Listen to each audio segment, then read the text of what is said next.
Bismillah ar-Rahman ar-Rahim. Hello, people, and welcome to the National League. Arsenal and Manchester City closed the gap on Liverpool to put pressure on Liverpool at the top, while Chelsea closed the gap more by winning against Spurs. Liverpool didn't play, but again, they're feeling the pressure. Of course, Liverpool from Arsenal and Manchester City, who got a point very good away from home, tough grounds.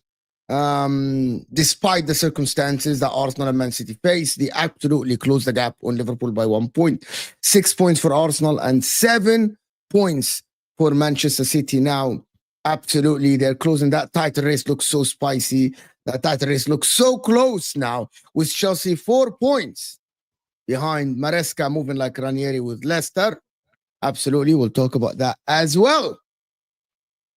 But listen, hit that like button if you're watching this now. If you're watching this on the replay, like the video. We're talking about the games that were played over the weekend. How's everyone doing? Number one first. I'm very well, thank you. Very well. Are you Dan? Very good. Very good. Hard not to be. Which Tom, that smile is like from here to here. I love it. I'm just a little bit shocked how positive that intro was, considering the manner but of it's the truth. Arsenal and Man City closed the gap on Liverpool. Yeah, but we've got a game in hand. Yeah, but a point on the board better than the game in hand, and also based on the majority of the Liverpool fans, they say that you were gonna lose the Merseyside or drop points. So a lot of people said we don't know. Who can say what would have happened? Who can say? Unfortunately, the weather had to step in. There was a wind. Konate was out. McAllister was out. Most likely, we're going to draw the game, and Everton were coming from a 4-0 win. Yeah, but it's Everton, so we'll bear that. I heard Everton wanted the game to go ahead, and Liverpool were the ones that said no. Who am I to say? Who might say what happened? All I'll say is that the game is going to be rescheduled because we're going to finish in the top 8 of the Champions League, and we're going to get to play it with all our players back fit and no suspension. So I don't know who's the real winner there, but hey ho. Liverpool paying for weather now is crazy. Yeah, it's like how we pay for them fake COVID. But Liverpool are the winners. Wild. Liverpool are the winners. Oh yeah, we are. 100%. Definitely are. You're lucky. I couldn't. The only thing that could have went better yesterday, which was never going to happen, was Tottenham doing something for me. That was never going to happen. But literally, I had United fucking it up. I had City fucking it up. I had Arsenal fucking it up, and I nearly had Chelsea fucking it up. I would have the perfect weekend. My team I don't think anybody. I'm not sure if you should be worried about Chelsea in a title race yet. Let's put some respect on Chelsea's name. They're good outfit, good team. How are you, Rory? You're right. Yeah, been better. Pretty poor weekend. That Liverpool game should never have been called off, by the way. Absolute scandal. There was a risk for human life. There was trees falling down on by the ground. Oh, what, in the ground? Well, avoid them then. No other game got called off for the weather in terms of a top game. Yeah, it was windy here. It was windy at Craven Cottage. None of the other games were near where we were. How many games in Merseyside and surrounding areas got called off? Well, we're close to Wales. We're close to Wales. So to be fair, Wales, every game in Wales is top flight was called off. Plus ours was at 12:30. Ours was at 12:30 and United's was at 5:30. The wind had died down a little bit by then. Guys, Rory's joking. Look, who am I to say? It's not like it'd be really good conspiracy if they wanted us to win the league, so they cancelled the Merseyside derby so we can have everyone back from injury. Yeah, sarcasm. Sorry. Should have put a warning on screen. Sarcasm. Exactly. Sarcasm. Exactly. Sarcasm, guys. But no, overall, back to the question. Yeah, it's a frustrating weekend again. Where should we start actually? Why don't we start on a happy note and talk about Dan's team? It's going to take long. If we want to. No, really? I mean, that's probably the saddest note for me because it's the only one that didn't go my way. I'd really like to talk about Man City because I actually, you know what? I'm going to shamelessly plug Nobbins here. I watched your video on the Crystal Palace game. Was it good, mate? It was pretty good, yeah. Did you like it? Did you leave a like? Did you leave a like on the video? Did you comment? I didn't comment. No, you didn't comment now. People don't like my comment on Nobbins stuff. Because I'm a Liverpool fan. Anyway, talk about more about how you enjoyed my video. Go on. I just want to touch on one thing from that video. You are about ready to strangle Pep Guardiola because he won't play Mateus Nunes in midfield. aren't you? It's not ideal, is it? It's not ideal. You'll put up like these dual winning stats, and like Ilkay Gundogan won 1, Bernardo Silva won 2, Mateus Nunes won 7, and you're sitting there, and he's out on the left wing. Do you think Pep's finally lost it? Do you think he's just throwing anything to a wall and hoping it'll work? Because I'm sorry, he's had this has been the case now for about almost just shy of 2 months now. Yeah, and he's still not found the solution when it's right in front of his face. Yeah, it's no secret that I disagree with what Pep's doing in terms of Nunes. Just to build on Tom's point there, I've got like the dual numbers in front of me. Like in terms of loose ball duels, Lewis won 0 out of 2, Bernardo Silva won 1 out of 3, Gundogan won 0 out of 1. In terms of defensive duels, Lewis won 2 out of 6, Bernardo won 1 out of 2, Gundogan won 1 out of 3. Nunes won 7 out of 9, but he's played at left wing, so it's irrelevant. I just don't really get it. I think that we saw like a happy medium against in the Forest game where Grealish played there. Apparently, he wasn't fit to start for Palace. That's what Pep said. But then my retort to that is, well, don't just abandon the principle. Play someone in the middle who can at least try to replicate that to an extent. And he just abandoned that immediately. And I felt that was a massive error. And yeah, I'm very confused with what Pep's been doing in recent weeks and this season to this. And that's really continuing on from last season as well. I think that, look, were we helped by Walker making silly errors? No, but it's more to it than that. We bottled a 3-goal lead against Feyenoord. It's not as simple as take Walker out the team and City become a solid outfit. I think that there's just like fundamental It would go issues. a fair way to helping it though, because again on the weekend he cost you for that first goal. Well, and also like the corner as well. I do agree that if you take Walker out, City will become better defensively, but there's more to it than that. Even like the way that we set up offensively, I wasn't really happy with. Again, Tom, you'll know this because you watched my fantastic video. But it was a similar thing to the Liverpool game. You kept going on about Savio not being able to dribble anymore as well. Yeah, right. But like in the Anfield game, where again, who was the only attacking outlet? It was Nunes on the left, and attacking outlets doing a lot of the heavy lifting there because there wasn't really. You kicked the ball to him and he wouldn't hold it up, but he was the only one far enough up the pitch to come. Indeed, yeah, and it was a very similar story against Palace, where once again, outside of a couple of instances, we just didn't hit Savio, we didn't use him, and we kept forcing it to Nunes, and he got an assist, and that was lovely. But I don't really want that to happen across the whole 90 minutes. I just think that's a flawed way to do it. So again, I'm asking questions of Pep in terms of that game. If we're going to assume that starting 11 were the only available 11 players because Grealish and Doku weren't available, fine. But in my view, you could have set them up in a better way, and I just didn't like it again. So again, I'm asking questions about Pep again. That doesn't mean I'm Pep out or that he needs to go before Tom tries to say that, but it is reasonable to question him because I think he's been making some questionable decisions. That's the way I look at it anyway. When is Pep should be out? When should you get a new blood? By the way, guys, I'm being serious. Let me tell you, guys, this is actually a serious question. You know why? We keep saying credit in the bank. Yes, he has arguably the best credit in the bank, probably in a short history of a club. No, other than Alex Ferguson, right? Okay, but at one point you have to save the ship by maybe getting just a new face. Right. Well, this season's a write-off essentially in the league. Okay. So if it comes to the summer, and if Pep for whatever reason goes, no, I don't need that player. I'm happy with the players I have. And if the board doesn't give him enough money to actually get new that's the thing. players, The board will do that. It will be in the same way that the past summer just gone. Allegedly, the board were willing to back Pep, but Pep said, "I think the squad's fine." Okay, that was an error. If he does that again in the summer, then I will actually be like, "What's going on, lads?" Because clearly there are issues here. Now, I don't think that will happen, obviously, but that would be the scenario where if we go into the summer and we just don't address the issues or don't even attempt to address the issues, then I would be asking serious questions. But I don't think that's going to happen. Do you think City can recover from this? Because how Arsenal are doing bad. Maybe I'm not saying they catch Liverpool, but they go second. They put a little bit of pressure on Liverpool. We can maybe get second if we are not totally dead come Jan, and if we sign 2 players in Jan. If that happens. It's what it comes down to, the recruitment in January, because this squad isn't going to do that. Indeed. I agree with that. Even if everyone was outside of Rodri was fully fit, there would still be fundamental issues at City. So I think that... Sorry, Rory, go on. Yeah, I was going to say, I think the worry is that there's almost... City are in a bit of a cycle at the moment of, because of the injuries primarily, you're rushing players back, but out of necessity more than choice. Players are getting re-injured.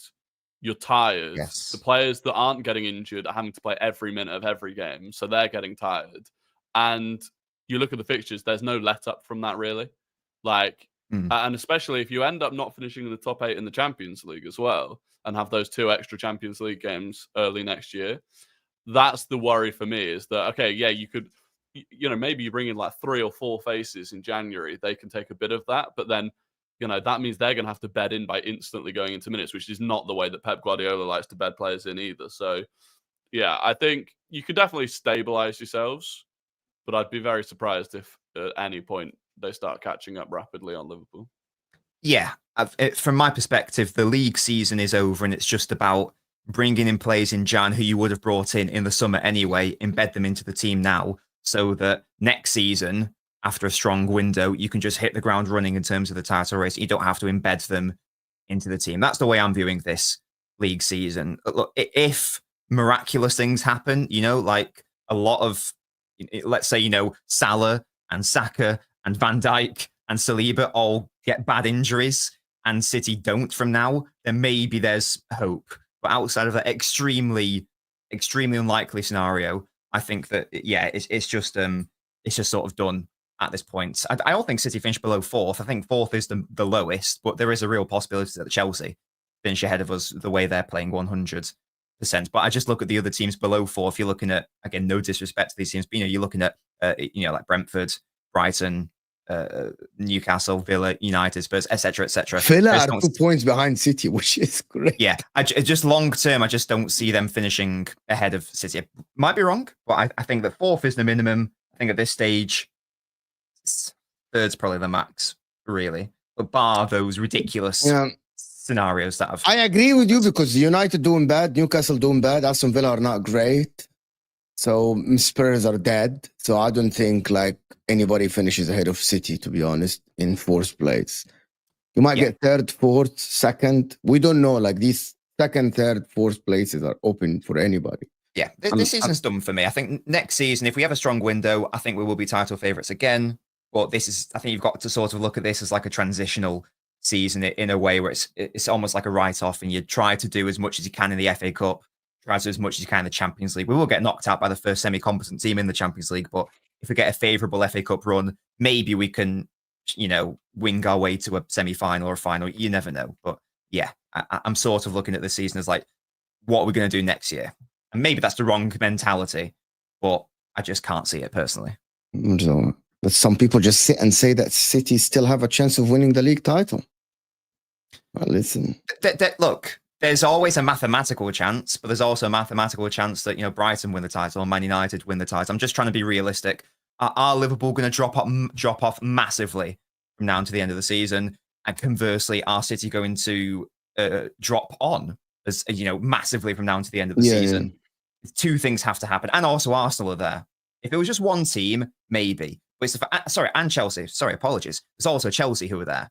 So I just don't personally see it. Your goal difference is 6. It's 1 digit. It's actually ridiculous. Yeah, when was the last time Pep Guardiola, after 15 games, had a 1 digit goal difference? It's actually, I can't remember, but I can go and check the seasons. Yeah, but I doubt that any season would have.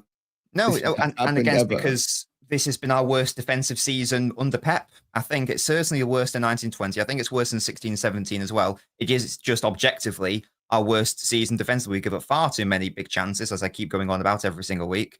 Everyone knows the issues at City, and every other team knows the issues against City, so they can just play however they want against us. So I hope that the tides have changed for the foreseeable future. What I mean by this, I watched Crystal Palace from minute 1 try to press City and commit players forward and not scared. I watched Finer do it in some parts in the first half, at the Etihad. I watched a lot of teams do it against City, which might be the beginning of Pep changing the way he plays football. Because over the years with Pep Guardiola, he always had the opposition pinned back, always. From minute one, the opposition has a low block, deep, they aren't pressing, they aren't committing people forward, and all you have to defend is just counterattacks. Now, you have to defend. Pep Guardiola has to prepare for an organized attack from the opposition, not only counterattacks. Organized attack with players being committed forward. And I don't think all his career, he has faced that ever. In a tactical work, he has never had to, look at the defenders where they are standing when the opposition is committing 5, 6, 7 players. That never happened. Bournemouth attacked you with 7 players.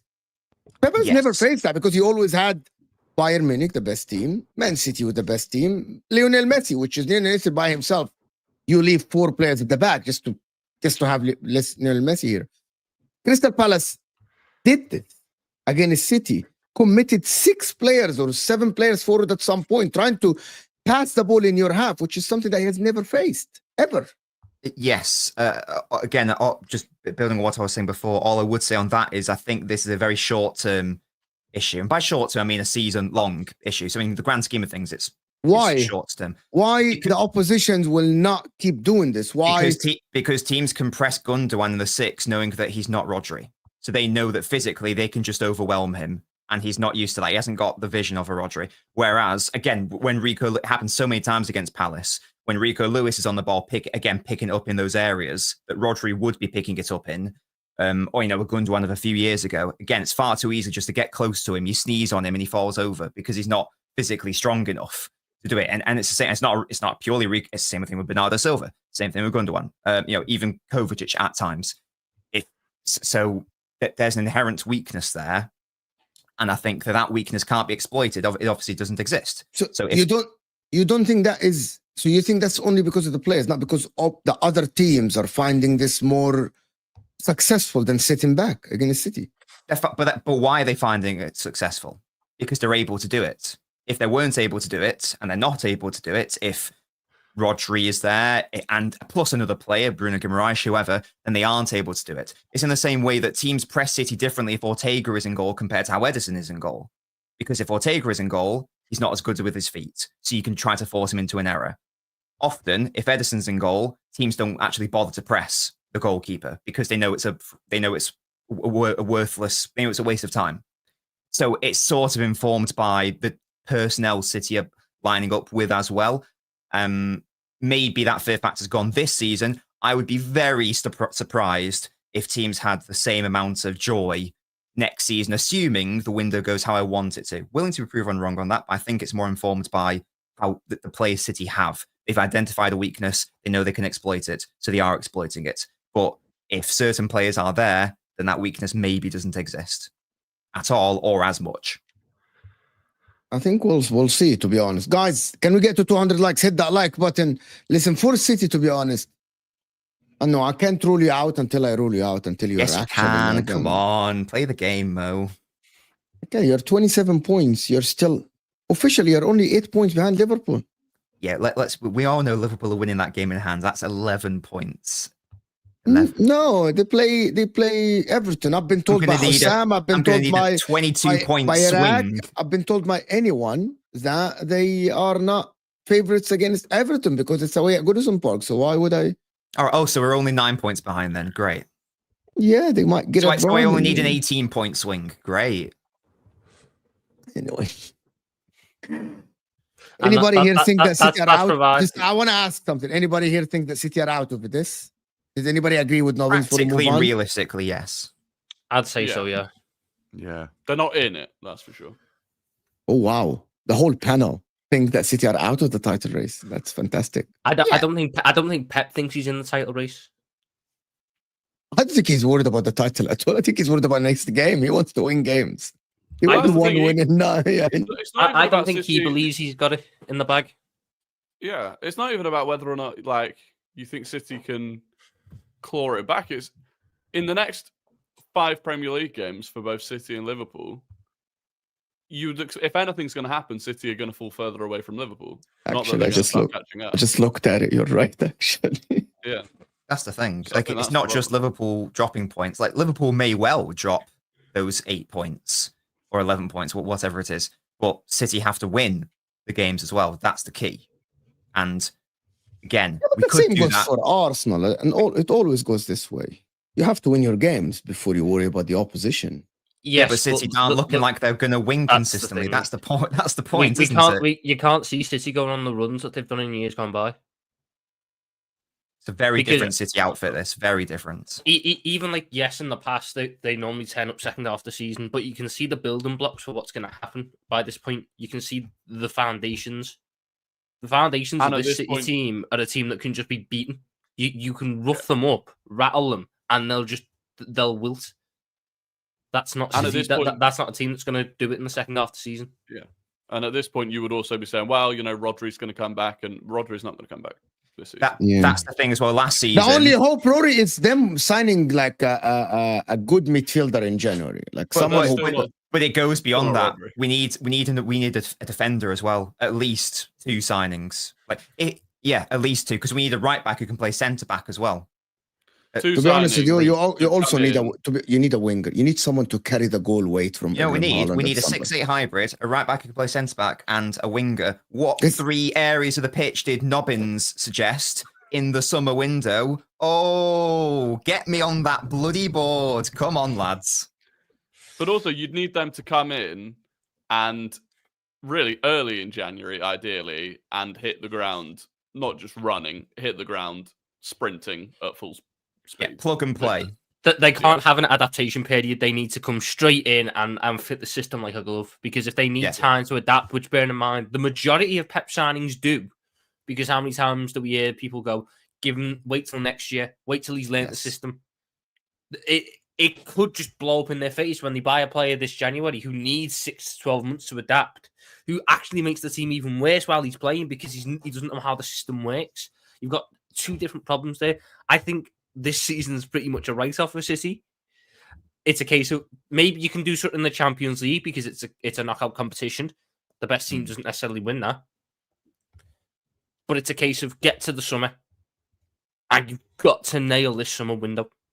The City would choose the Champions League over the league any day of the week. Well, that's yet another thing. I think it may well get to the point where if City drop off much further from Liverpool, Pep may well just look at it and go, well, do you know what? We'll finish top 4 because the competition for top 4 just isn't there. Focus on Champions League. I could still actually redeem this season if I focus everything into the Champions League and we just keep scraping by in the Prem. Yeah, you're right. But we will get bopped by any top 8 team. Like we saw what Sporting did to City. Yeah, guys, we're not finishing top 8. We are. Before we move on, guys, there's about 400 people here. We're not even on 100 likes. The minimum is 200 likes. Hit that like button, people. All these guys' channels are also in the description. Rory, Tom, Dan, and Nobbins, who just released a video yesterday. 2 days ago. If you want to know why I'm so, yesterday, yes. If you want to know why I'm so upset about the Palace game, you can go watch my tactical analysis of the match. It's a good video. It's only 10 minutes long as well. Let's go. 200 likes, people. Mookie is saying, big up the panel. Hope you're all doing well. Nice game week. Liverpool fan, of course. Big up Mookie. And Edward is saying, teams now can crack Pep's system as it's weak. This gives them a footing to counter it as it's at full strength. So expect cooler tactics from him. But that's what we're saying. Cooler tactics require better players, though, and players that are more physically capable. And that's one thing City don't have at the minute. Because cooler tactics are all about cover. In my eyes, anyway, trying to cover as much space with as few players in that area, so you can get overload in others.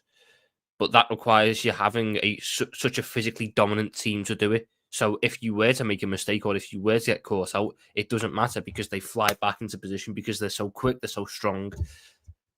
You look at that City midfield, especially since now Rico Lewis is suspended for the Manchester derby. Really bad decision, by the way, because it's not a second yellow. I forgot he's missing the derby. Oh my gosh! But since he's suspended for the Manchester derby now, Pep really has no choice but to play Matheus Nunes in the middle. He won't, but he really has no other choice than. This will be the back 4. It will be. It's going to have to be because we actually only have 4 fit defenders now, don't we? It'll be Walker, JSP, Diaz, Gavardiol. That's what it'll be. Nunes will play. You've lost another defender. Well, Akanji, Ake, Stones, Lewis won't be available. They're injured. Ake got injured again. Did Ake get injured again? Oh my god. Yeah, he got injured in the Forest game. And he got subbed out. He didn't notice. Yeah, he got subbed down. Yeah, it's not the same game Akanji got injured. Yeah, not ideal. So that will have to be the back four. Yeah, he'll play Nunes left wing again, won't he? We'll see. Who played the centre back for you then against who? Oh my against god, yeah. Palace. Against Palace. I'm just looking at it now. It was Guardiola and Diaz. I don't know, but I thought Akanji played. Nah, I wish he did. Who played at left back then? Lewis. Rico Lewis, guys. Oh, I thought he played in midfield. No, Rico Lewis. He did in possession, but out of possession, he was the left back. He did like a timber thing. Yeah, makes sense. So yeah, I completely forgot Akanji didn't play that. In my mind, I had Gavardiol at left back, Rico Lewis in midfield, and Akanji at centre back. You know, I forgot played Kevin De Bruyne. I forgot Kevin De Bruyne started. That's where it all went wrong in my head. I forgot Kevin De Bruyne started, so I was trying to make it up elsewhere. City didn't. Is that derby at the Etihad? Thankfully, yeah. Thankfully, United are also shit. So it's literally a battle of who wants to be the shittest. Like, that's actually what it's going to be. If you do win that, I think it'll be amazing. I don't think we will win it. I think that'll be a draw. Oh, okay. Well, we're going to concede at least 2 goals, aren't we? Before we move on, I just want to ask: is Phil Foden injured? Yes. Well, he's ill. He's got bronchitis. Again, okay. I just wanted to make sure. No, we had appendicitis. So now is that what it is? Appendicitis? Bronchitis now he's got bronchitis. Bronchitis, he had a chest infection, right? Bronchitis. Yeah, you're thinking of like the surgery he had on his appendix a couple years ago. Bronchitis is chest infection. Okay. Yeah. I will never understand Lewis red card, but Caicedo not, which is a good segue to Chelsea. Did anyone think that Chelsea should have gotten a red card in that game? Yeah. I think both teams should have got a red card. Probably is a red, yeah. Both teams could have had reds in that game. Caicedo's one is the kind of tackle they're trying to get a stop in the game, and Kulusevski they're not trying to stop that. They should. I swear to God, this season, more often than not, that gets given as a yellow card now, which I don't understand. But we're seeing. I understand, but fine. I understand, but fine. How do you understand it though? Okay. So the difference is Caicedo wasn't going in to tackle. Caicedo is trying to actually kick the ball and he missed it. And his studs landed. Let me finish, please. And his stud landed on the shin. The weight of the body was not behind. If this was given as a red card on the pitch, right, which it should have been, it wouldn't have been reversed. The problem is what they said is that there is not enough force behind it. He missed the ball and he was kicking, not going with the studs from up to down, guys. Like he wasn't going from the studs. He was kicking from below up. That is what they said. And that is what they're trying to say. If people miss their tackle, miss their kicking of the ball and their studs land on someone, and by the way, it happened in another game on someone's studs landed on someone's knee. They missed that. They actually cleared the ball and landed from below. It's when you go from below up, not when you studs down. So there's no weight of the body. They try to avoid that. That's what, guys, this is what I've been said lately about football everywhere. My issue with that, and I get the point, but my issue is that Romero got sent off against Chelsea last season for the exact same thing. Only Romero actually kicked the ball, and then it was the follow through, and he got sent off for it by VAR, not given on field. So Jones got sent off for it last year at that very same stadium when he won the ball. That's what I'm saying. So they've gone back on that and made it more lenient, which fine if that's the way you want it to be, fine. But it just they're gonna change. I think it's gonna be consistent from now on. This no weight body tackle. You know, it's the same as the Hurricane tackle on Robertson back in the days when his studs landed on Robertson's shin, but they said there's not enough weight behind it. But anyway, it's very subjective. The only reason I wasn't weight behind that one though was because Robertson was in the air. So the part that gets in you out there, there's not enough weight behind it. What do you want Caicedo to break his leg before he gets sent? Because if there's more force behind it, the leg is broken.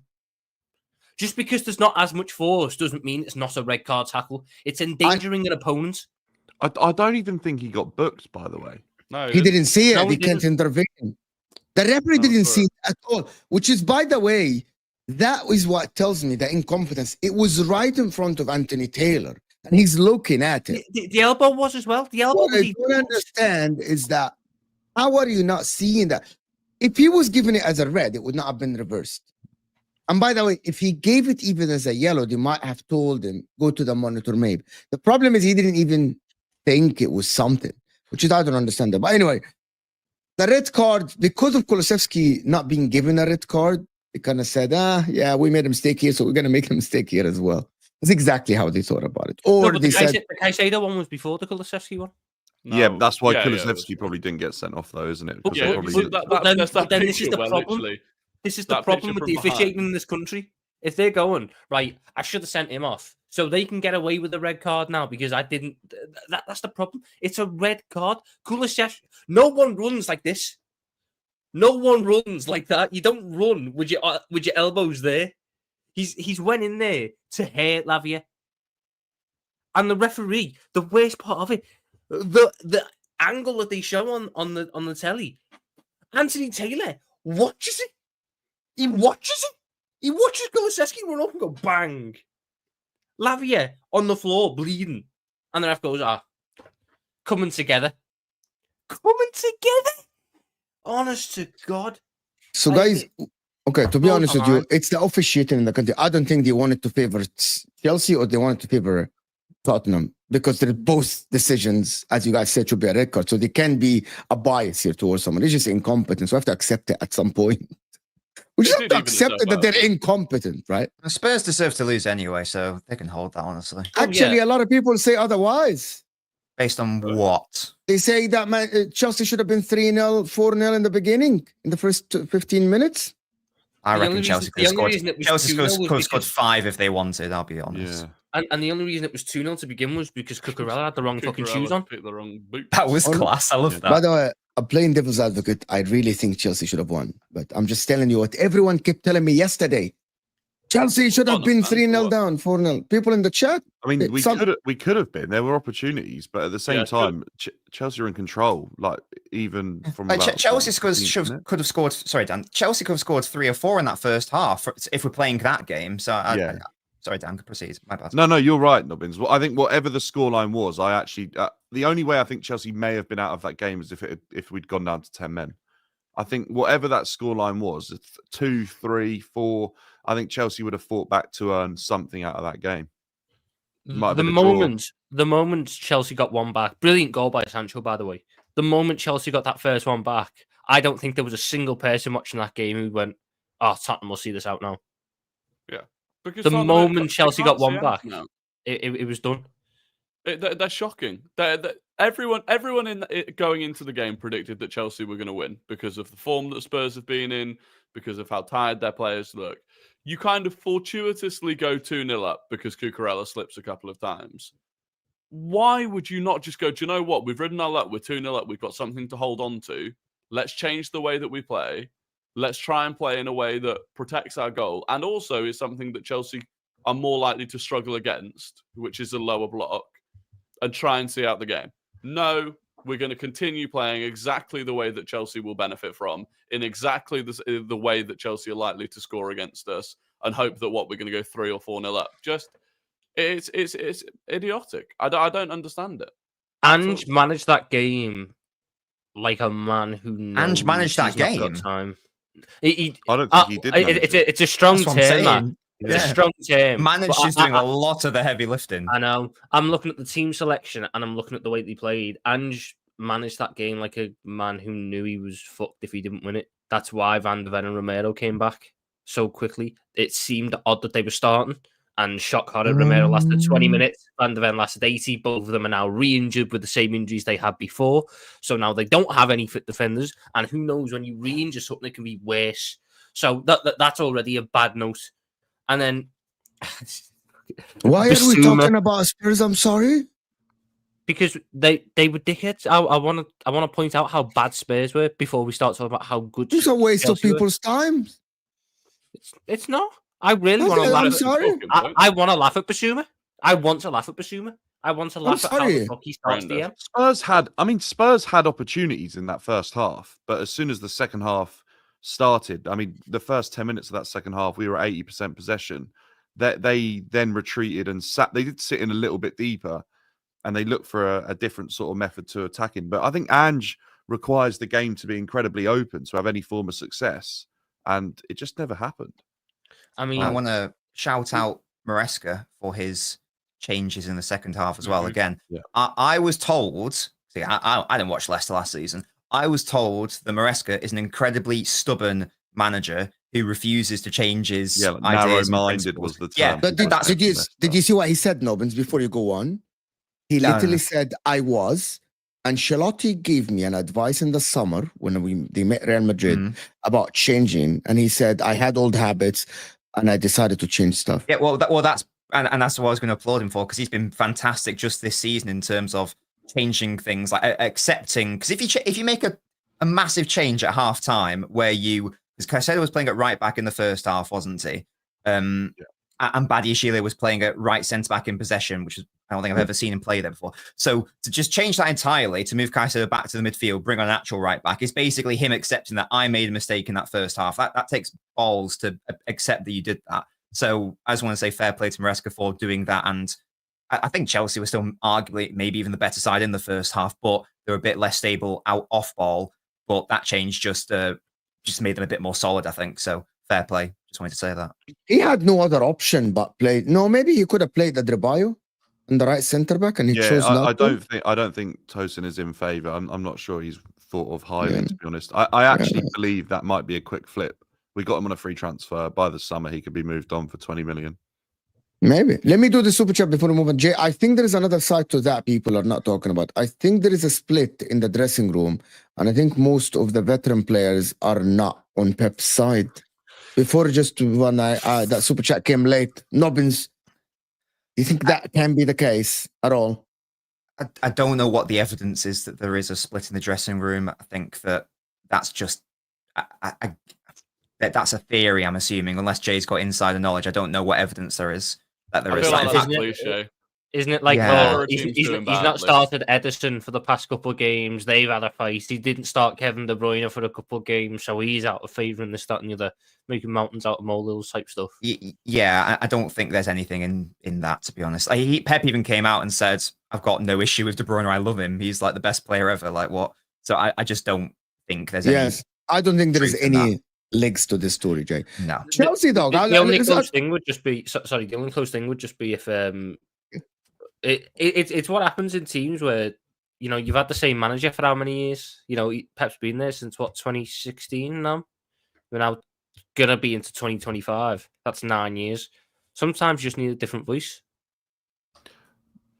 This is where the beauty of someone like Sir Alex is so underrated, because he was able to go through these periods of time and just transition his team to the next and rejuvenate the side and increase hunger in players that had won things before. And that's obviously something that he did fantastically well. Realistically, Pep's never been anywhere long enough, bar City, to actually experience this. And he's always done a pretty good job. Adversity, this rebuild then. has been... Adversity, then. Alex Ferguson didn't win at Man United for 6 years, from 86 to 92. Pep came to City 1 year, made the Champions League. Second year, he won the league. Yeah, but that's because they picked up their teams at very different points, though, didn't they? Yes. Manchester City were starting to become a formidable force in England, and where he picked up Manchester United, they weren't, and they were off the back of a pretty poor period of time. And obviously, he then had to flood through a bunch of younger players as well. And then he did it time and time again. He was magnificent at doing that. And I actually think, give Pep the time. Don't panic here. Just let him work it out, and I'm sure he'll be okay. No, but what I mean then is that he hasn't faced. Okay, I don't want to go back to this. I agree, Like, Mo. He over hasn't. your career, for example, if you're a manager at work or you do some job and you have had the same circumstances over and over again with new circumstances, you might struggle to adapt. You might struggle to fix the situation. But I'm sure Pep is a very smart man and he will learn quickly, and he's learning. I'm sure he's a genius of a coach, and I'm sure he will learn and he will know how to steady the ship and handle the situation, especially if he's given the backing of the board. Because I doubt that there is a split in the dressing room, to be honest. Everyone in the world wants to work under Pep. Everyone said that. There is a handful of players that didn't like the way he managed the team. So everyone liked him. So that is the reality. Dan is saying Ancelotti criticized the high line we had. Maresca said it was a habit of players from Poch. Maresca is probably more flexible now because of the different squad, which is credit to him. I thought he was stubborn, as Nobbins said, and he's changing now. Yesterday, he changed the way they played. They changed. He's done it in a number of games. Yeah, He really and he's has. not shy of stopping a play. By the way, the reports are saying that Lavia is not injured. No, I He don't just think. subbed I think He subbed him Lavia- tactically, by the way. potentially tactically, and also I think Lavia was probably one of the better players on the pitch in the first half, but Chelsea were very open. I think Lavia thrives in that situation, but we had to make sure that we were in control of that game, because Maresca, if Maresca is stubborn about one thing, it's that he has an obsession about controlling the game. As soon as he feels like Chelsea are lacking control, he will make a change to get that back, and he obviously showed that in the second half. I also think there could be a slight concern about the head injury, because there's an obvious pretty deep cut there. I don't think they want to take him off for a concussion substitution, though, because then you have to miss 7 days or something like that. So I think they just withdrew him probably as a precaution. And also at the same time, tactically, we've got a squad that is capable of making those adjustments and still coping. So, Yeah. I mean, we were fine after that.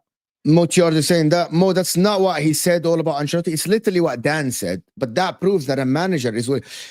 And Postecoglou would never come out and said, someone give me advice about something I do, and I will change it. If Maresca is admitting that he's changing one thing, that means he's flexible. And I saw that. Maresca's got that relationship with a number of different higher profile managers. He's obviously spoken about Ranieri. He's spoken about, because he's literally following in Ranieri's footsteps, by the way, with Leicester and Chelsea, obviously.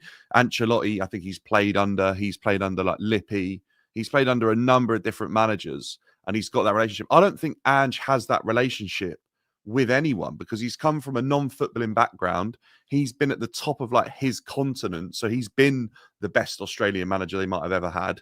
And in Scotland, there's no one really there to look up to from Celtic. I don't think Ange has anyone to turn to, and I'm not sure whether he's stubborn or he's just not listened to any advice that he's been given from outside, because we can all see that if Ange just took on a little bit of advice, he'd actually probably be a pretty capable manager, because going forward and in moments defensively, they're okay. It's just managing the situation. I think Carragher said it on commentary yesterday. He's just completely unaware of when his team should be playing in a certain way and when they should be making adjustments. He's one of those. I wanted to highlight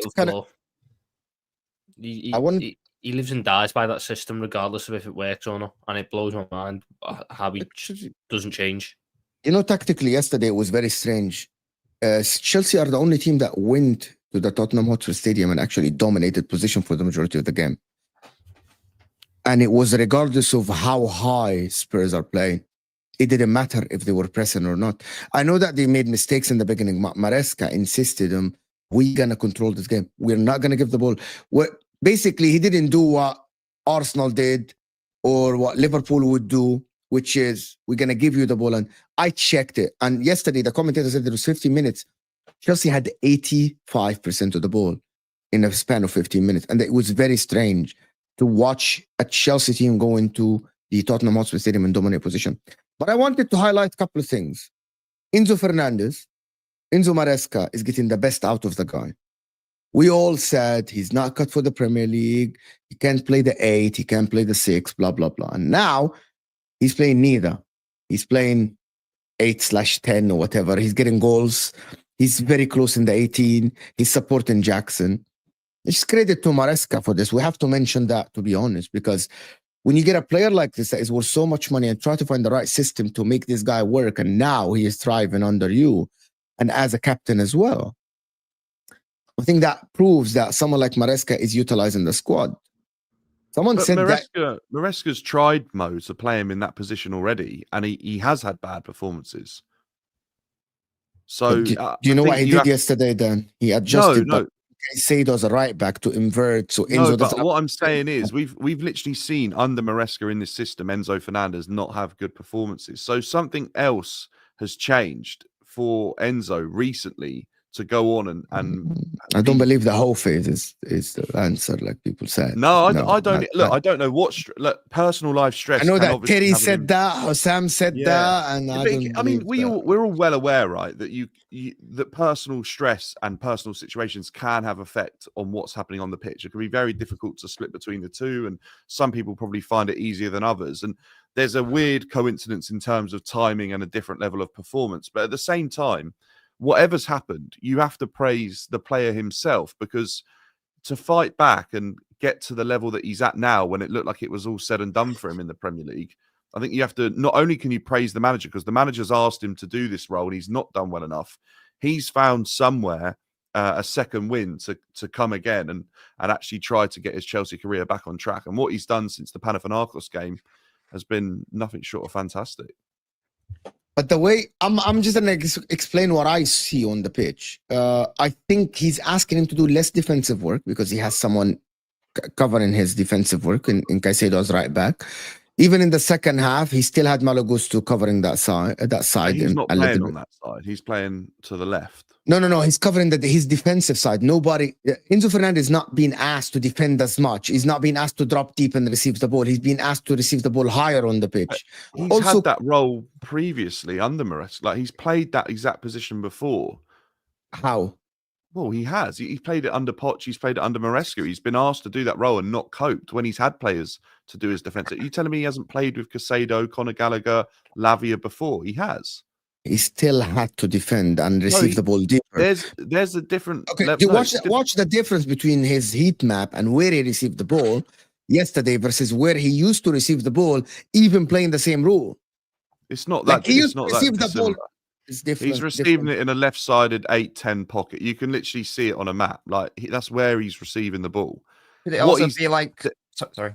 Go on, Nobbins. Go on. Go. I was just going to say, could it be that Maresca's midfield just naturally has more bodies in it as well than Poch's, and is that maybe helping him because he's got more space and options? Maybe. Yeah, I think so. I think there's I don't think I've ever seen him look as fit and as dynamic and as light on his feet as he does now. And I'm not sure how much of a hindrance that injury was, where his fitness was at. But I think in recent weeks, there's an evident change in his level of fitness, his ability to get around the pitch. I mean, we spoke about it so many times on this show that he wasn't able to deal with the press. He wasn't able to deal with being up to the speed of the Premier League. That question has just completely disappeared now. So I actually can't put my finger on it. But it's not just to do with the system. There's an evident change in the player that he's got an extra half a yard back, that he now is able to cope with it. I don't know where that's come from. I genuinely have no idea. Was he playing with an injury, Dan, at some point? Didn't he have He had a hernia, and then he had an op right towards the end of last season. I don't know whether or not that's hindered him all the way up till the last international break, pretty much. And then ever since then, he's kind of been on an upwards trajectory. But I agree with what Mo's saying in the sense that this position seems to really suit him. But he's played in this position before and not been able to move. Looks slow, look like he's running in mud. And it's just the way he's getting about the pitch now is completely different. He's the highest distance covered by a Chelsea player at the moment in pretty much every game he's playing. That wasn't the case even when he was asked to play in this 8-10 hybrid 4 weeks ago. So I don't know what's happened. I just can't put my finger on it. It's fantastic. I'm not going to complain. We paid a lot of money for him. We should be this good. What about your title hopes, though? Think you're... I'll be honest. I just think defensively, we still have issues. I got slaughtered for saying that before the Tottenham game, and we conceded 3 goals to Spurs. So I don't think I'm wrong here. I think Chelsea have got issues defensively. I watched us against Leicester. Leicester were poor. They had opportunities to take advantage of our defensive mishaps. They didn't. I literally, on the way back, was like, if that happens against a better team, they will score. It happened against Spurs. I mean, look how easy Spurs scored their 3rd goal. They absolutely, Maddison just walked through that defense. So I think there are issues. The only benefit for Chelsea right now with these defensive issues is that we seem to be capable of outscoring them. So we might let in 2 goals through horrendous mishaps and lack of quality, but our attack are bailing us out. It's the games where, if they ever do come, the attack can't bail us out. That's the reason I think you're in a title race, but you won't win the title. So I don't think Chelsea will win the title. They're in a race because they just have to be based on the way that they've played this season. But it is the exact same logic that we used for Liverpool last season, was that you can't get away with conceding that many and outscoring the opposition consistently enough to win a title, because there just will be days where you concede 2 or 3 sloppy goals and the strikers are misfiring, or you're sat against a dirty low block. So yeah, I think in the race, the term is unsustainable. That is the term. That is the term. It's just, Well, I said at the start. See, Chelsea have a really good attack, a lot of quality options there, really solid midfield. It's just I don't think the defense is there yet, and Cucurella's been good. It's not to say they haven't been good defensively, but they're not. I couldn't see Fofana and Colwill being a centre-back partnership that wins the Premier League. I couldn't see Robert Sanchez being a goalkeeper that wins the Premier League. I mean, I know you won yesterday, but that first goal, I'm not even looking at the Cucurella mistake. It happens, he slipped. What was Robert Sanchez's positioning? He dived before Solanke even made contact with the ball. It's outrageous.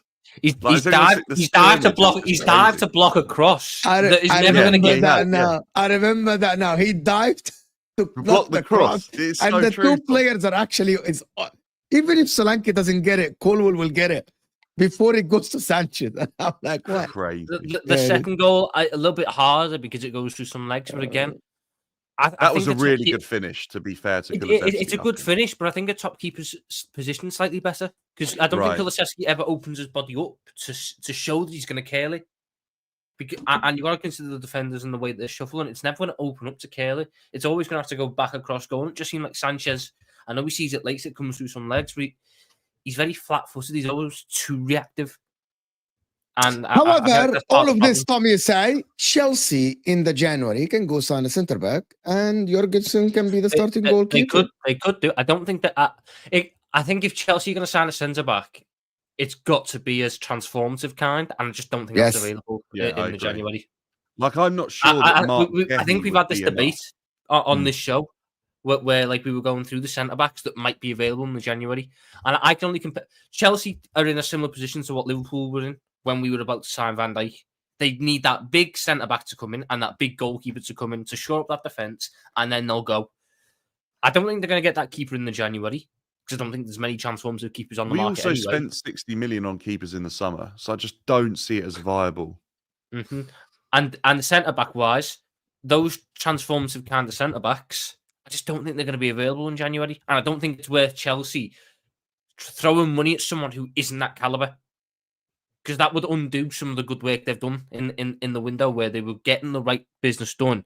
If they now panic and try and throw, I'm going to say 50 million at ex-defender from the Bundesliga, who, yes, he's good, but he's not that level. He's not going to bring everyone else's level up. I feel like that undoes just a little bit of that good work that they've done in the summer. I think Chelsea shouldn't be disappointed if they don't win the title this season. Chelsea should be looking at all the positives they can get from this season and nailing the next summer window, because if they nail next summer, wow, they're going to be in such a good spot, because a lot of that team is coming together, right?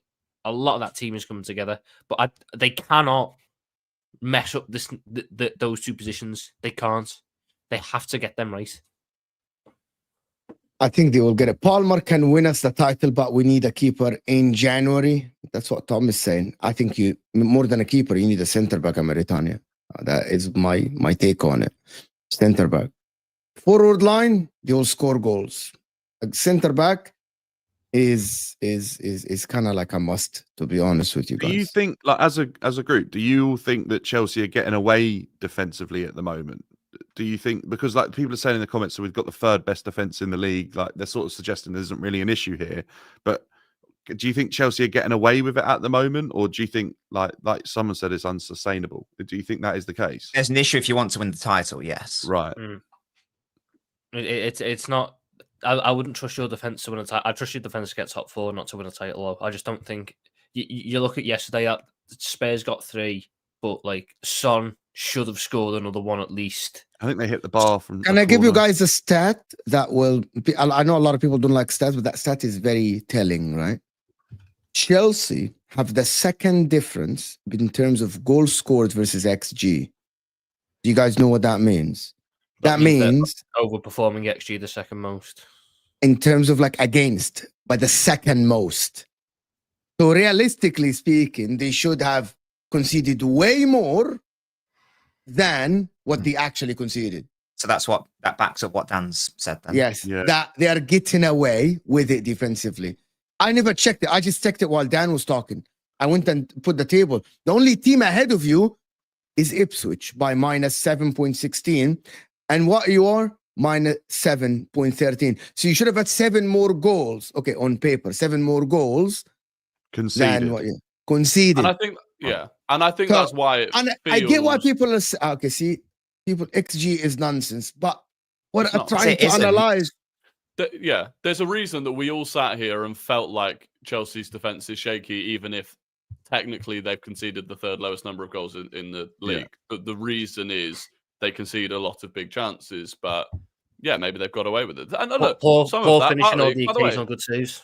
part of that can come down to the fact that, like we've said before, Robert Sanchez is actually very good at making big saves. Yeah, I would Like, agree with that. that actually. is the part of it. So, part of that is kind of sustainable in the sense that if you keep Robert Sanchez in goal, he'll keep making those sorts of saves, but he'll also keep passing things up. So It's the big games for me that I look at with Chelsea in the sense of Robert Sanchez. I felt was a problem when we played them. He was a problem when Arsenal played Chelsea. He was a problem when City played Chelsea. He was a bit of a problem yesterday. I think he should be doing better on that first goal. He's on minimum. 4 yellows, so he's 1 away from suspension as well, which for a I keeper. just don't seems know how the ridiculous. fuck a goalkeeper at Chelsea can be Yeah. on 4 yellows by now.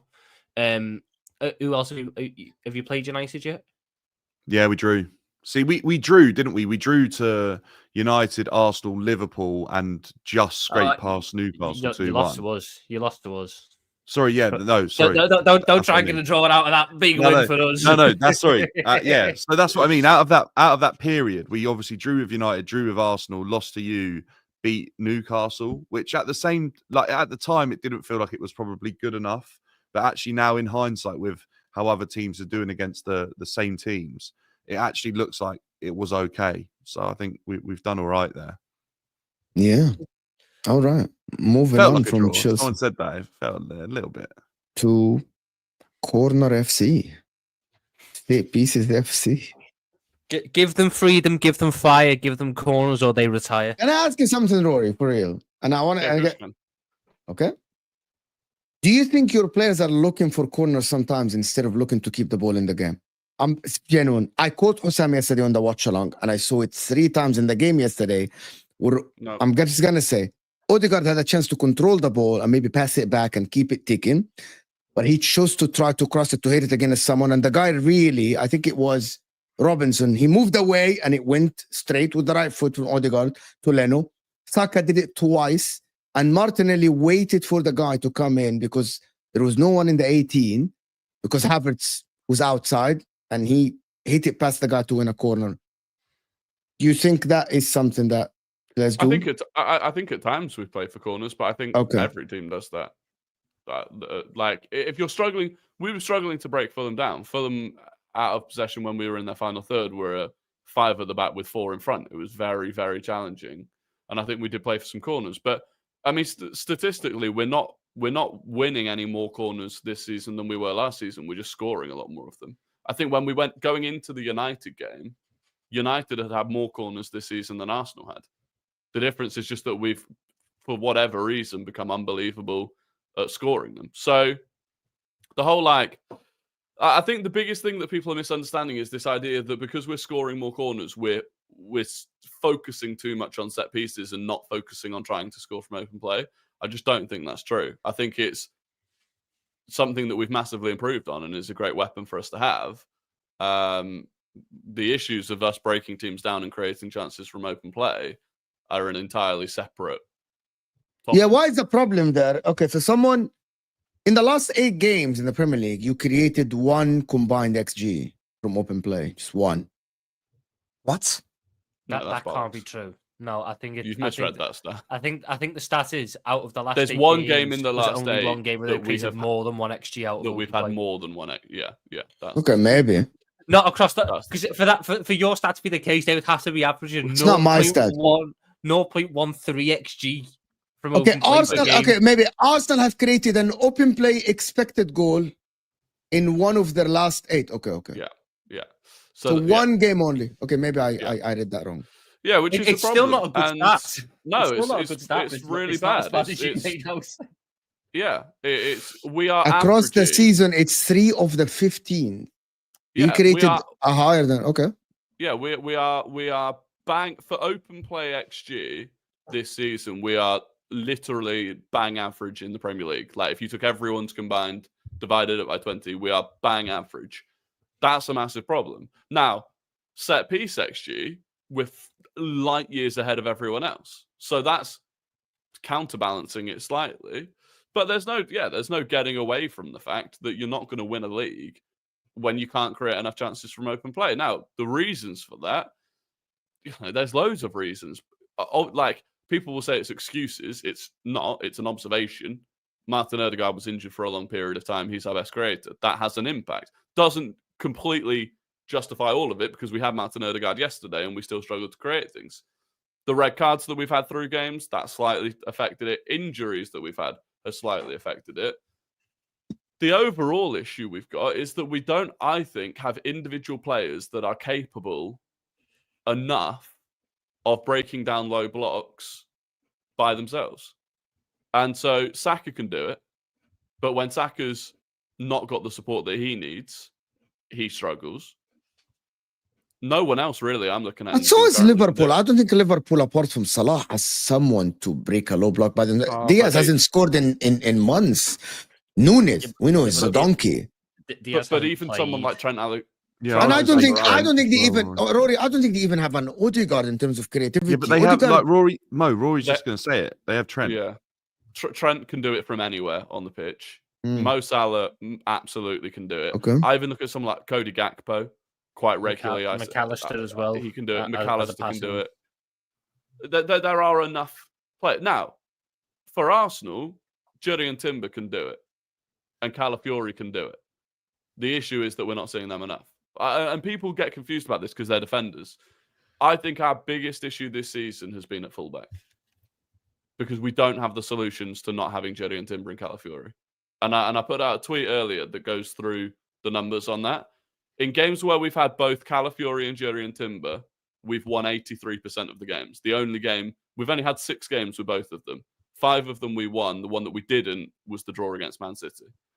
With just Jurriën Timber at right back and any other left back, we've won 87.5% of the games.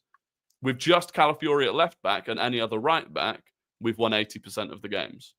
When we have neither Timber at right back or Calafiori at left back, we've only won 30% of our games. The drop-off is insane. And I don't think people realize it because people don't associate necessarily fullbacks with your creativity. But it is undeniably a massive, massive factor that we haven't figured out. And yesterday, I thought Mikel Arteta got it wrong.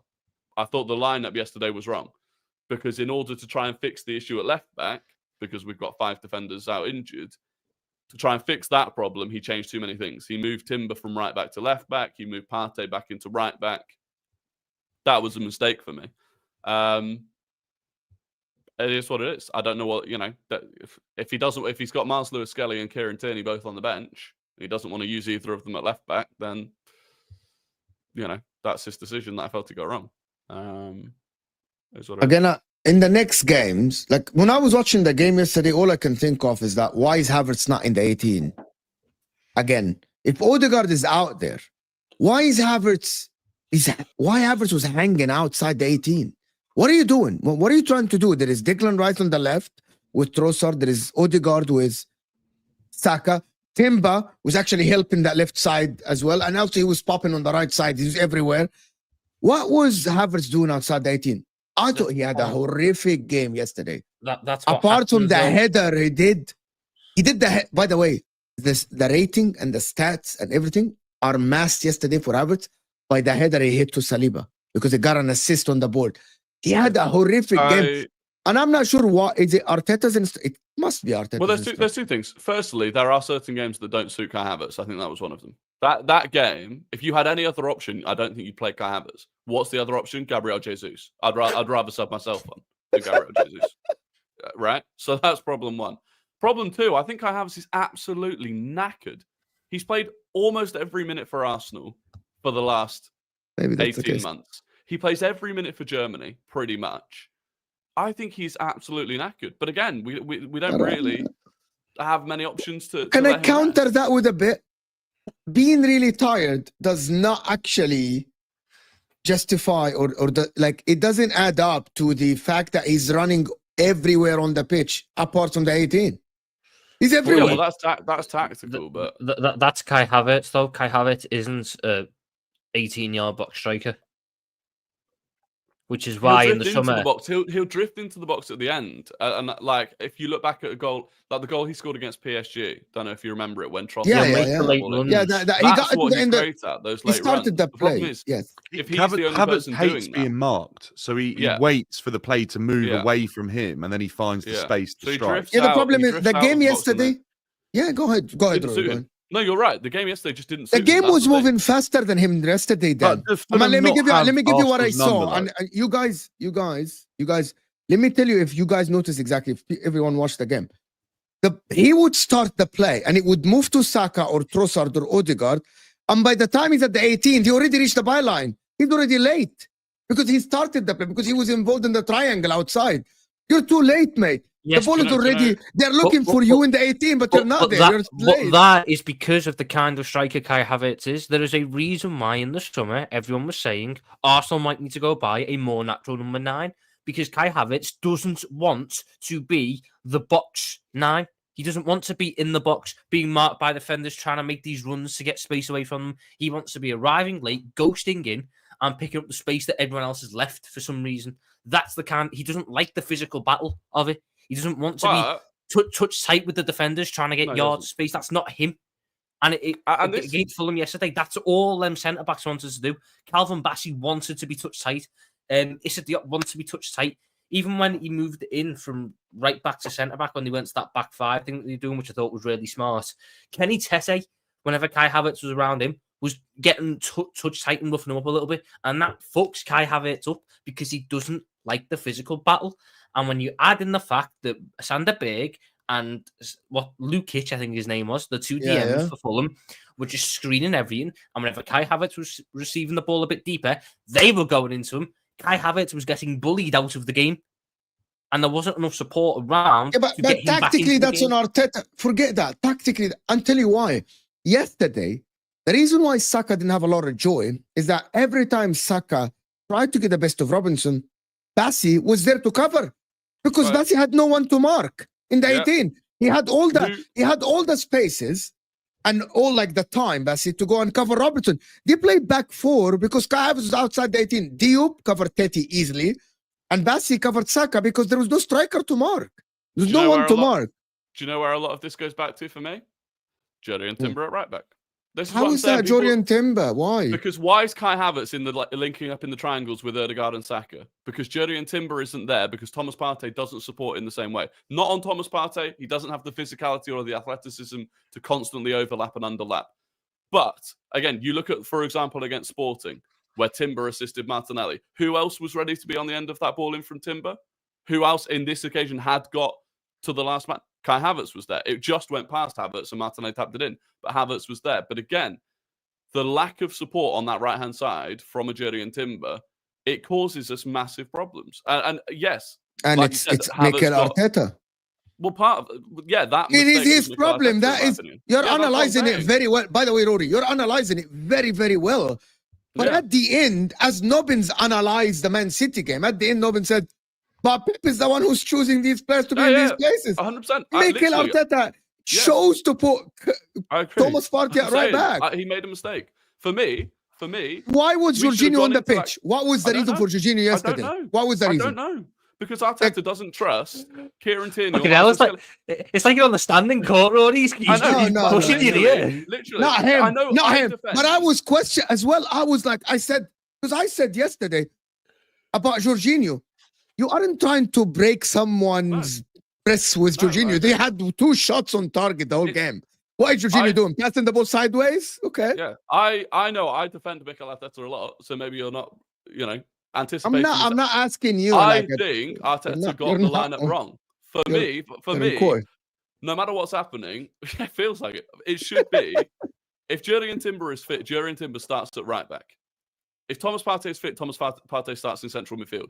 Whatever other problems you've got, figure it out with other players. So yesterday, all we really needed was, okay, we had no left centre-back because Gabriel's still out, and Calafiori, who would play at left centre-back, is also out, and we have no left-back.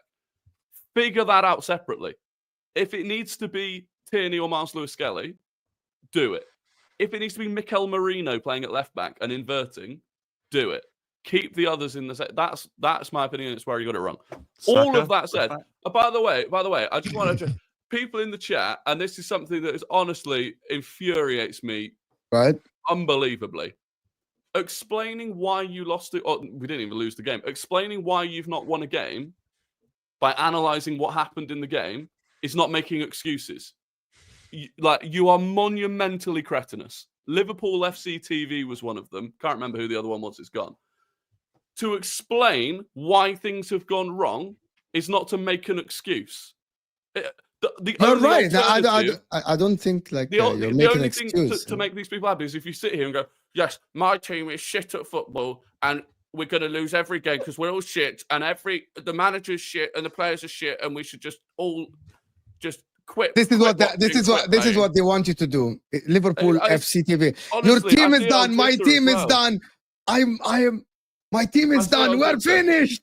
We're finished. Honestly, they want you to say what Nobbins said. If you say, listen, people will be happy if you say what thick they are. It's unbelievable. If you say a season is right off, we already lost the league, we're out of the title race, I think they will be happy. Yeah, it's mental. It's on Twitter as well. Rory, at what point has it gone too far though with Arteta? Like, at what point do you sort of start questioning whether or not you can keep backing him? He's literally questioning him today. He's questioning his management today. I feel like today, in Rory's I still see Rory giving him an opportunity, right? That he believes Arteta can learn from the mistakes that were made yesterday and build on it because he's obviously got enough credit in the bank, right? At what point is it going to be too far for you?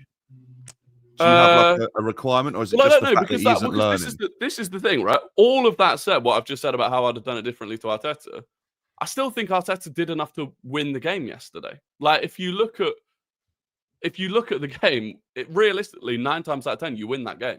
We limited them to 0.14 XG. Like, they had a half chance because Kivior lost his man. But Rory, isn't that because of game state? Question mark. Can you elaborate on that question, Nobbins, please? Fulham scored within 10 minutes, so they didn't need to come forward again. So it's fine for you to say we limited them, but my contention would be, did Fulham really care that much about being limited? Did Fulham limit themselves? That's a fair point. And also, Rory, I can't remember you having the only chance that is in my head. It's the pass that Odegaard played to Havertz inside the 18, and he should have fucking buried that. Yeah, and he dragged it wide, and it literally open play. But the only one this is the only chance I remember, and the other one is the offside goal. That's it. And there was a cross that Saka crossed to Rice, but that was too far. I wouldn't consider that a chance because Thomas Partey missed a free header from the corner. From the corner, yes. Yeah, but that I get what you're saying, but I watched the game yesterday. I'm like, I can't think that Arsenal should have won the game. It felt a lot like Arsenal. Very much. You got to give credit to Fulham now. I feel like a lot of people do this where it's a case of Arsenal were really bad. No, Fulham came in with a game plan and Arsenal made it easy, Tom. Arsenal made it easy. But Fulham made it difficult as well, though, because other teams. But there's not enough questions asked of this defense when your 2 centre backs are so easily. Last season, Fulham got a win and a draw against Arsenal. Fulham are. I am not. Tommy, you can say that. You can say that if I see Arsenal making amazing plays and Tottenham and Fulham are Saka dribbled and Bassi is there to cover. Havertz is not at the end of the crosses. So then that is credit to Fulham for not giving Arsenal a chance to play their football. Why I can't criticize Arteta for that instead of crediting Fulham? You can do both, but you have to do both. You can't just say it's solely down to him. Arsenal weren't great. I thought Arteta made a couple of poor decisions on the day. I disagree on the point with Havertz because this is a squad building issue. They don't have a striker that fits that game yesterday. Jesus was even fucking worse because Jesus is not a striker. Outside of Havertz and Jesus, they have no one. So that one's a moot point. It was Havertz or no one. When it comes down to the defending, yes, Arsenal weren't great. But do you know what? Fulham were brilliant. Fulham came in there with a game plan. They had to be so resolute defensively. They had to be so switched on for 80 minutes because they scored too early. Fulham will not have wanted to score in the 10th minute. They'll have wanted to score in the 30th, in the 40th, because they came in there with a game plan. Go one up, hold on. Fulham, for 80 minutes, bar set pieces, and bear in mind, for the first half, they were the team that I've seen best handle Arsenal's corners. Adama Traore would basically just screen Saliba out the way, and the corners weren't going anywhere. Fulham were brilliant defensively. Fulham were brilliant in the midfield battle. And if Emile Smith-Rowe knew how to take a fucking touch... He's a spy. He's definitely a spy. He's definitely a spy. If Emile Smith-Rowe could take a touch slightly forward, Fulham go 2-0 up. I know he's better than this, and he's definitely played in his mind. He's on goal on Arsenal. By the way, can I say something? Can I say something before we go on? Before Rory goes on, the game yesterday proves. Actually, this game week proves that Arteta was so right in selling Emile Smith-Rowe and Eddie Nketiah. For anybody that said if they had Eddie Nketiah, if you watch the Crystal Palace game, you know exactly what I'm talking about. Emile Smith-Rowe yesterday was the worst player on the pitch for Fulham. So Arsenal were right. Yeah, but another open play chance we created, by the way, which doesn't even I don't think even counts to any XG, was the ball that Rice played over to Jesus. An up and down ball over into Jesus. He just didn't. And I don't know what I think. Maybe the only thing I can think is that somewhere in the back of his mind, he thinks maybe Leno's going to come out and clatter him, and he goes, "I don't fancy that." But it's one of the worst things I've ever seen. And Kai Havertz, that's the sort of chance that Kai Havertz would probably do quite well with. So, yeah, I think it's one of those. It's incredibly frustrating. Watch the ball he did it. out of his hands. Bro, what's he doing? Yeah, I don't know. I don't know what's happened to him. Honestly, I don't know what's happened. By the way, and look, this is getting into conspiracy theory almost, but I watched back when we scored the winning goal that got ruled out ultimately for offside. Swear to God, Jesus didn't even celebrate. And maybe he thinks it's offside, so he doesn't celebrate. God. But he genuinely, everyone else goes to the corner to celebrate. It looked like he wasn't even bothered about it. So he's the problem. Big Trossard starting again. Like, I don't know how many times Leandro Trossard needs to start a game, not be good enough, before Arteta gets it into his head that Leandro Trossard is not a starter. He's a super sub. He's great at being a super sub, but he's not a starter. Yeah, look, it's frustrating, but I don't know. The problem is that run now, and we're gonna come to the super chats in a bit. I know nobody else to shoot. That run now looks like your only favorable game is Everton at home next week, and then the week after Crystal Palace away, and then there's Ipswich at home. These are the two games that I see. To be honest, you're looking at the game yesterday. These are the two games that I can see here and say Arsenal will get the 3 points. Right, Brentford away, they fucking won every game and drew one. Brighton away. They're ridiculous at home this year, Brentford, for some reason. They're number one. They won every game bar one, and they drew that game. They didn't lose. So there's no evidence to tell me that Arsenal are going there to win against Brentford. You know what I mean? We have to. It'd be massive for you if you win, by the way. Yesterday wouldn't have even been as bad if we'd not dropped so many points already this season. Yes. Like the issue is we backed ourselves into a corner where we have to be flawless. Another time, if we were up on, similar points to Liverpool, you'd look at that and you'd go, well, do you know what? It was a tricky away. You put pressure on Liverpool. Yeah, I know you put pressure. Well, we haven't. We've given them. No. If you didn't drop points, a point at Fulham and Liverpool game against Everton postponed is points on the board. Is you put pressure on Liverpool. But but we're so far behind already. I'm looking at this game and it's absolutely like. I'll be honest, Mo. The feeling after yesterday was a bit of a relief because we dropped points midweek against Newcastle and it was a case of fucking hell. But Arsenal dropping points to Fulham is a case of okay. Obviously, we still need to win the game in hand, but you can afford to draw now. You can afford to draw and it'll be great. Yeah, like 7 points.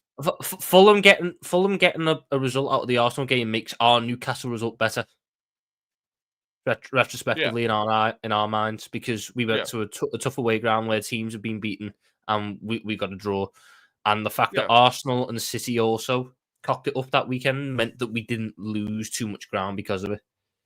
Yeah, it's one The of those problem where is- we're oh looking my at God, it dude. going, oh, yeah, Liverpool have still got to play X, Y, and Z fixture, and that's where they might drop points. Newcastle away was one that you'd look at and go, they might drop points there, and they did, but now it's irrelevant that they dropped those points because we've handed them straight back. Do you know, if the next 5 games, to be honest with you guys, I actually see Arsenal dropping further behind Liverpool than the other way around.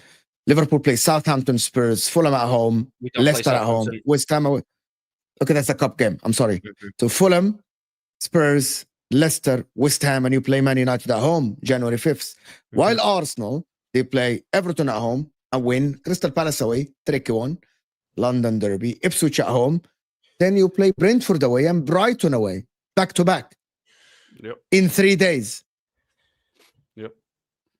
Well, January's looking mental for us anyway. We've got Brentford, then Brighton, and then we've got, what is it, United?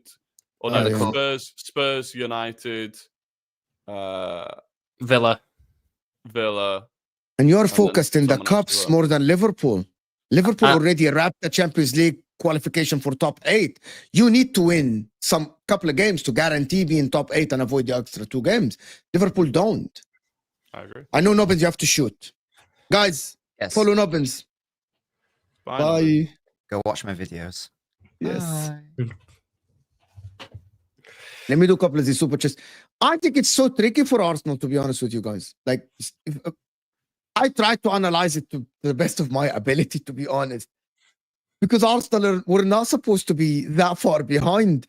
And we were not supposed to be sitting here in December still asking, are you going to go on a run? Because it doesn't look like it. All me and you, Rory, and Dayo, and Jess, and everyone that is doing shows with me that thought that Arsenal would go on a run now, that the tough games are tough. This game proves otherwise, that there are still cracks. It's not all rosy. Arteta still, and by the way, I know it's injuries. If Calafiore is there, if Gabriel is there yesterday, maybe that goal doesn't get scored on. You don't fall 1-0 behind. But the reality is, Liverpool don't have Konate as well. So, Or look at the injuries. I'm not going to get into the injuries chat. It's the equivalent of if. I mean, I will. It's the equivalent of if Liverpool had Trent, Konate. Are we going to do our Harvey Elliott, Kieran Tim Tierney McCann, argument for the 5th time? No, but do you know what? It's not that we have a lot of injuries. It's just that we have 5 injured players and they're all defenders. I think that's look, it's the luck of the draw. It happens to everyone at some point. So we've got 3 defenders out injured. let me do the That's what it is. It's let me do a couple of super chats so we don't go long. Arsenal should hire an open play coach, Dan. It's that tweet banged yesterday. But... At what point is it a case where Nicholas Jova is the actual manager and Arteta is just a defensive coach? Yeah, I don't know. They can't. I don't know. I said that they open up and they concede goals. In all seriousness, though, I know that tweet like banged and it was sarcasm and stuff, but I actually do hope that football doesn't go that way, that you end up with like 5 different coaching departments, like American football style, offensive, like NFL, defensive, right? special team. I just hope it doesn't go that way. We already kind of do, don't we? Everyone has an offensive coach, shooting coach. Yeah, but that's what I mean. You know, when you see like the offensive coordinator will come out for a specific moment in the game in the NFL, obviously it's a much different type of game. Yeah, I don't think that'll happen. Like, but you see, as soon as it goes to set piece, Rory, that Jova jumps out of his seat. He's like, this is my moment to the touchline, shouting. I find set piece coaches brilliant because a lot of them don't even do much. It's just, you can just tell it's, oh my God, you put a good cross onto a Premier League defender's head and they headed it into the goal and they run around celebrating their technical area like they've done something ridiculous. But they have to free up that player. Yeah. Tom, you think corners are easy? And if it was so easy, everyone would be doing it, right? Yeah. Tom, this is one of the hardest things to pin corners exactly to the point that you want and to get the movement right. People think it's you played football, Tom. It's funny. I'm not saying Arsenal isn't good because Arsenal have a clear routine for it. But I'm like Villa. Villa's one, the long-haired fella. His set pieces. I don't know what he does, to be fair. His set pieces are just kick the ball onto fucking either Pau Torres's or Diego Carlos's head and hope it goes in. And then if it was for any chance to happen afterwards, he'd run around like he's fucking scored it. Can you imagine if there were set piece coaches like 15 years ago when the Premier League was built for set pieces as well? Oh my god, unreal. Tony Pulis and Sam Allardyce with about 3 each. Can you imagine? It would have been fantastic. I don't know. To be fair, I don't know enough about like back then if there were set pieces. No, I listened to a podcast that like Bullard and an old goalkeeper on. He was like, "Nah, we just used to like practice corners afterwards, but no one knew what they were doing apart from just marking their man and making sure he didn't get away from him." So like it would have been a different world. I wonder how far away we are from a team deciding to like whenever, for example, Arsenal's set piece coach comes out, they just send one of their coaching staff out to just stand in front of Yoba and start waving their hands, trying to distract, make sure he can't get his message out there or something. But honest to God, the sport has gone stupid with it. No, that's not even a lie, right? Defenders. There's a documentary on Netflix. It's about the NFL, but it's called like Sign Stealers or something like that. They have staff that look at what the coaches are telling their players, and then on a mic they tell the other coaches of their team what to do.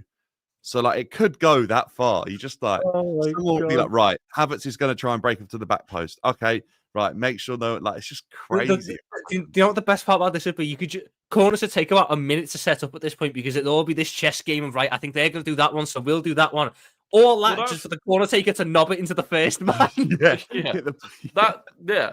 Our corners already do take a long time. It was annoying me yesterday. It was 1-1 with like 15 minutes to go, and Rice was still wandering over to the corner flag really slowly to take the corner. And I was like, fuck it, have a bit of urgency about you. But then it's like, well, no, because actually someone's got to go and get the message off Jova to let them know what routine we're actually doing. So we take ages to take every single corner because we've got to try and figure out what it is we're doing. But hey, it's kind of works. Let me do this. Yes. Which one do you like, Martin? Let me know. Both are great, actually. Yeah, but you can't understand. Twitter is a tool that I play. It's an instrument full of diseased minds. Remember, I mentioned a past super chat. Trossard is not a starter. He's our best super sub. But that's just not. Spot on. That's just one reason. Spot on. The problem we've got is that Martinelli is no longer a great starter either. So, what do you do? Raheem the Dream. What a pointless signing that was. May as well pay me 140 grand a week. At least my life would improve. But when I said that in the summer, they told me you have an agenda against Arsenal. You guys remember? You remember the stream we did that, Dan? When I said about Raheem Sterling, and they told me you have an agenda against Arsenal. They told me you have an agenda. Make sure it got over the line. It was just PR to make sure it got over the line. It took Arteta 2 months to completely like the guy's out of favor even in the cup games. It's crazy. I don't know, And he's being paid by 2 clubs as well. It's just 150 from you. 250 from Chelsea and 100 from Arsenal. What a life! What a life, Raheem Sterling. Yeah. Fantastic. All of that because of one man's fault. Pep Guardiola made this guy look like a superstar, an absolute average footballer. Disagree with Rory. If Timber has to play left back, Moreno has to play at left center mid as soon as he came on. The left-hand side become functional. He received on the half turn and opened up the pitch, and we also scored. Also, Rice has to be the 6. Yeah, I think we agree. I think it's maybe because I said put Partey in midfield. I don't really care if it's Partey or Rice in midfield. What I more meant was, for me, Timber has to be a right back. But you're right. Yeah, if that's the other thing. We're massively missing left-footed players on that side of the pitch. It's the same. We have the same rotation time and time and time again where we go deep into the opposition half on the right-hand side with Saka, Odegaard, whoever.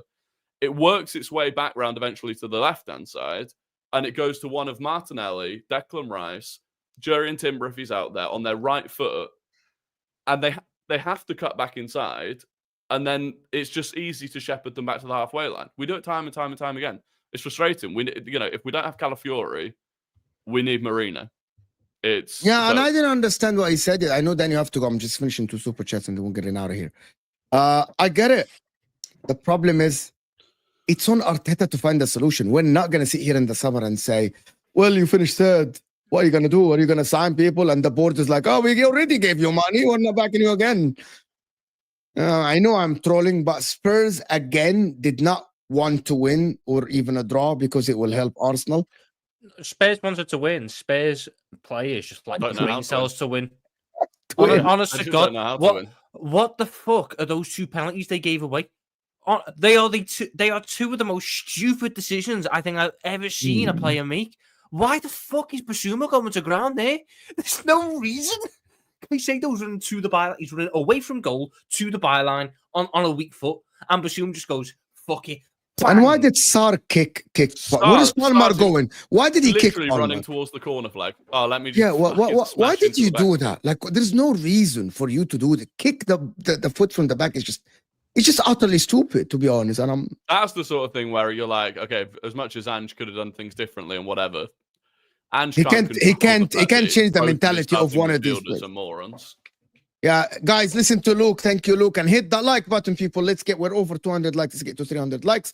And AMT saying Sterling is William 2.0. I actually don't think so. I think That is so disrespectful. Yeah, to William. Sterling, So with all due Sterling never respect- put in a Sterling will never put in a performance for Arsenal as good as Willian's debut versus Fulham. it's absolutely impossible, AMT. But listen, people. At least Sterling hasn't put on the weight that Willian has yet. He was eating the bloody God knows how much the canteen must have spent feeding Willian that year. Unbelievable. They pay their own money, Rory, for the canteen, by the way. I'm not even lying. They pay like 30 quid a week. I out don't of think they their do at wages. Arsenal. Really? Who I'd be does? shocked. I'll be shocked. Most I know there are most some football clubs. clubs, Yeah. they actually have to. The players pay for their food out of their I remember wages. Ben Foster talking about it. He said players were absolutely fuming when one of the clubs he was at introduced, and it's like they're earning like 50 grand Yeah. a week or whatever. And it's like the idea of paying £30 a week for their food is outrageous. Imagine that's still heavily subsidised as well. Yeah, exactly. If I could pay £30 a week for my food, I'd be buzzing. Yeah, 30 quid a week for 2 meals a day, completely paid for and cooked by some of the best chefs in the country. yeah, and unlimited coffee. I'd be my fucking guest. Yeah. Jesus Christ. Yeah, 100%. Listen, people, I want to thank everyone that is here, guys. This stream is going to take you to Hussam when he's going to talk about the contract. Rory, live today. You have to talk about the game. Yeah, I'll be live. Yeah. 6:30 today, guys. Rory Talks Football. It's in the description if you want to go and subscribe, people. Dan? I'm not live today, but video's out from yesterday's reaction. All So right. go and have a watch if you haven't Fantastic. already. And Tom is not consistent, so don't worry about Tom. No. No, it's the weather, Tom, wasn't it? The weather. Yeah, nightmare. I said it's been so bad recently. I've got nothing to talk about. There's no game. You can talk about you winning the title. But listen, I want to thank everyone that is here. Guys, hit that like button before you go. This will take you to Hussam. And I think we're out of here, people.